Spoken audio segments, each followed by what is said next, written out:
ကျွန်တော်တယောက်တည်းဝီးပြေးလမ်းတိုင်းကားလေးကိုအရှိန်နဲ့မောင်းလာပါတယ်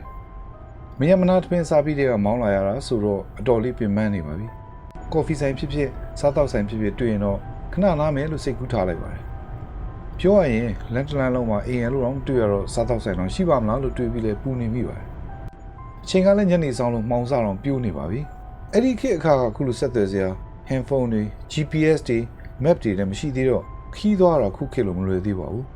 တောင်ပေါ်ဒေသမှာဆိုတော့လူတွေကလည်းအတော်လေးကျဲပါသေးတယ်။ခုညမှာစားတောက်စရာရောင်းနေဆိုင်မတွေ့ရင်ညဘက်မှာဘိုင်ဟောင်းလုံးနဲ့ကားကိုဆက်မောင်းနေရမှာပါ။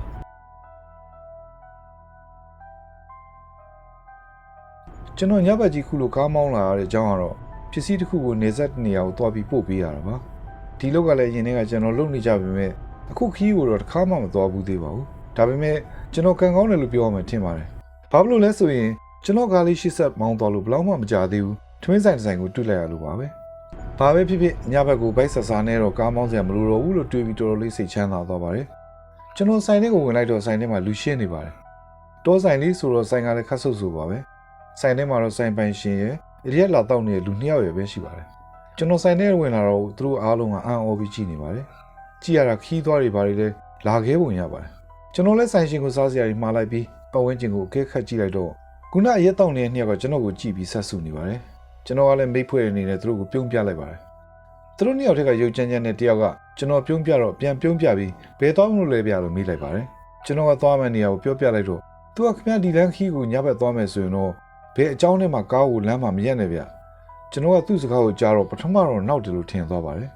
ဒါကြောင့်ဘာလို့များလဲဗျလို့ပြုံးပြီးပြန်မေးလိုက်ပါတယ်ဒီတော့မှကျွန်တော်သတိထားမိတာသူနောက်နေတာမဟုတ်ဘူးဗျတကယ်ကိုအတီးကြီးပြောနေတာဆိုတော့သိလိုက်ရတော့စိတ်ထဲမှာထင့်ကနေဖြစ်သွားပါတယ်။သူကကျွန်တော်တေချာကြည့်လိုက်ပြီးတော့ဒီဒေသမှာလူတွေကညဘက်ဆိုဘယ်သူမှဒီလမ်းကနေမသွားကြဘူးဗျ။မဖြစ်မနေသွားရင်လည်းတယောက်တည်းမသွားဘူးအနည်းဆုံး2ယောက်ဘာမှသွားကြတယ်။ဒီလမ်းကနှက်ကြီးရဲ့ဗျ။ခင်ဗျားတို့လူမျိုးသားတွေယုံမယုံတော့မသိဘူးလို့ဆက်ပြောလိုက်ပါတယ်။ကျွန်တော်ကဘာတွေများဖြစ်လို့လဲဗျလို့မေးလိုက်တော့ဘာဖြစ်တယ်ဆိုတော့ဘယ်သူမှမသိပါဘူး။ဘာဖြစ်လို့လဲဆိုရင်တယောက်တည်းသွားတဲ့သူတွေဘယ်သူမှပြန်ရောက်မလာကြလို့ပါပဲလို့ပြောလိုက်ပါတယ်ကျွန်တော်စိတ်ထဲမှာတော့နေတွေကလူတွေတော်တွေးခေါင်တာပဲလို့တွေးလိုက်မိပါတယ်။သူကဆက်ပြီးတီဆိုင်ကနေထွက်ရင်ရှေ့မှာနှက်ကွန်းလေးတစ်ခုတွေ့လိမ့်မယ်။အန်ဒီရကေးအောင်တော့ကြော့သွားလိုက်ပေါ့ဗျာလို့ပြောလိုက်ပါတယ်။ကျွန်တော်ဆိုင်ကထွက်တော့အပြင်မှာမှောင်လုံးနေပါပြီ။ကားလေးကိုမောင်းလာလို့မှမကြသေးဘူးခုနလူပြောတဲ့နှက်ကွန်းဆိုတာကိုမှောင်ထဲမှာတွေ့လိုက်ပါတယ်။မီးတောင်မထွန်းထားတော့တိတ်ကွဲတော့မမြင်ရပါဘူး။ကျွန်တော်လည်းကားကိုခက်မှန်မှန်မဆက်မောင်းလာခဲ့ပါတယ်။လမ်းကတောလမ်းလေးကိုဖြတ်ပြီးမောင်းရတာဆိုတော့မှောင်ထဲမှာတော်လေးသတိထားပြီးမောင်းနေရပါတယ်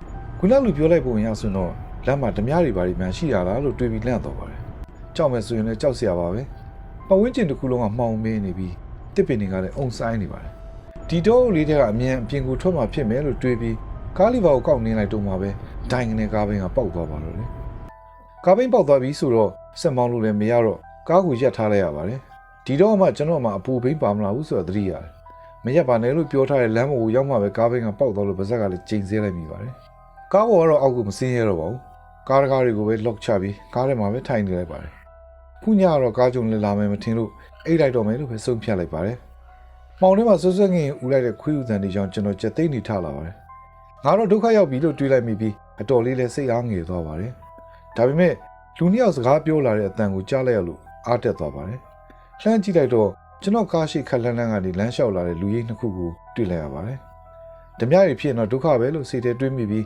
းကမန်းကရန်ကားစက်ကိုနှိုးလိုက်ပြီးရှေ့မီးကြီးကိုထွန်းလိုက်ပါတယ်။ကားမီးတဲ့လင်းရောခုနရှေ့ကလာနေတဲ့လူနှစ်ယောက်ဖြတ်ခနဲ့ပြောက်သွားပါတော့။ဒီတော့မှတေးရဲ၆ပြီးဟာလို့တွေးမိပြီးပူလန့်သွားပါတယ်။ခုနပြောက်သွားတဲ့နှစ်ယောက်ကဘဲကနေမှဘွားကနေပေါ်လာမလဲလို့ညံ့နေပြီးပါတယ်။အဝန်းကျင်တစ်ခုလုံးကမှောင်မဲနေတော့ပူပြီးကြောက်စရာကောင်းနေပါတယ်။ဒိုင်းကနေကားပေါ်နဲ့ပေါ်ခုန်ချလာတဲ့ကြောင့်ကျွန်တော်အရင်ပဲလန့်သွားပါတယ်။သူကကျွန်တော်ကိုစိတ်ချိနေပါတယ်။ဒါပေမဲ့ဘာမှတော့မလုပ်ဘူးဗျ။ကားပေါ်ကနေဆင်းသွားပြီးကားရဲ့ဘေးပတ်လည်ကိုတော့သူ့လက်သေးကြီးနဲ့ချစ်သွားတဲ့အတန်ကိုကြားလိုက်ရပါတယ်။ဒါပေမဲ့ကားနောက်ဘက်ကိုရောက်သွားချိန်မှာတော့စူးစူးဝါးတစ်ချက်អော်လိုက်ပြီးခုနမကောင်းဆိုးဝါးကြီးပျောက်သွားပါတော့တယ်။ဒီတော့မှကျွန်တော်သတိထားမိတ